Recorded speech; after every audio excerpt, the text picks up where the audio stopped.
When you think about Aretha Franklin, this natural woman has the world rockin' steady and its full respect.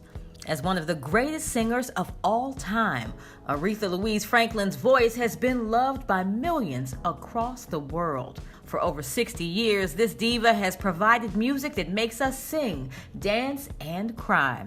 This 18-time Grammy Award-winning singer, songwriter, and accomplished pianist has had over 100 charted singles, 20 #1 R&B singles, and was the first female performer to be inducted into the Rock and Roll Hall of Fame. With a legacy like that, it's easy to see why she's influenced so many great artists like Lauryn Hill, Whitney Houston, and Luther Vandross. The Detroit native's love of music came from her parents, a minister father and a gifted pianist mother. Around 12, Aretha's father began to manage her and take her on the road. She would spend her summers on the gospel circuit, staying with Mavis Staples' family.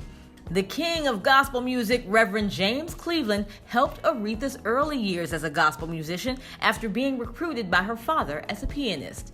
In 1960, Aretha moved to New York at 18 with hopes to record pop music. What goes on in your mind when you're conceiving a song like that as the writer, and what kind of time does it take you?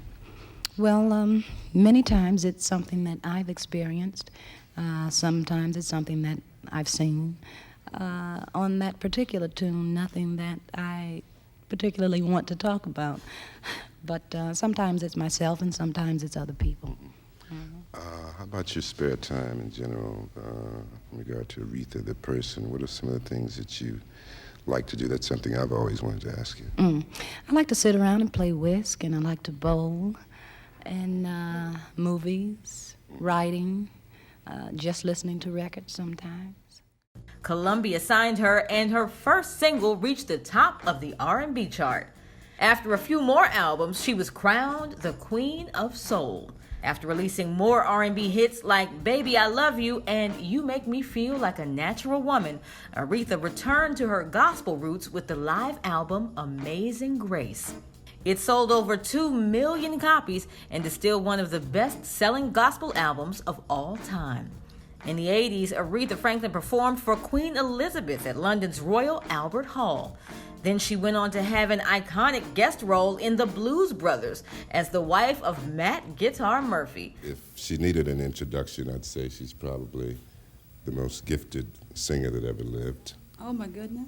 So what's happening with you presently? I'm celebrating my 10th anniversary with Atlantic Records with 21 gold LPs and singles. Oh, wow.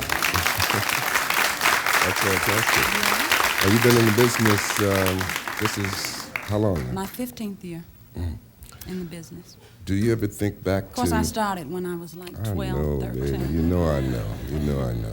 Aretha's powerhouse voice made her the most successful singer in the nation by 1986, with hits like Chain of Fools, I Say a Little Prayer, and Respect. Respect became one of Aretha's signature songs, along with a civil rights and feminist anthem. She lent her legendary voice to the theme songs of TV shows A Different World and Together. Aretha graced the Apollo Theater in 1995 in the revival of The Wiz. Then, a few years later, she stepped in for her friend Luciano Pavarotti during the 1998 Grammy Awards. It became one of her most legendary performances. What was it like working with Curtis, or have you worked with him before? No, that was my first time, and I enjoyed it. We kind of fought a little bit, just a little bit, but everything worked out fine. Yeah, it can be difficult when a producer is working with someone like yourself, who is also a producer and a writer. Thank you. I'm wondering, are you getting away from producing and writing, and do you intend to do more? Not really. I am going to do more. I've got 5 new things that I'm going to do, and I hope to co-produce on those. The song Jump, what does it really say to you? Let's shake a little funk. All right, let's do that one. How about it for Aretha Franklin? As with all divas, Aretha's fashions were as renowned as her voice. Aretha's style would evolve over the years from tight dresses to flowing caftans, but she would never change the extravagance of the feathers, fringe, and sequins. Some of her most iconic fashion moments happened on Soul Train. Aretha Franklin's first Soul Train appearance was in 1973 when she performed her hit songs. Her friendship with the host, Don Cornelius, lasted over 30 years. Even after her death, Aretha's legacy continues.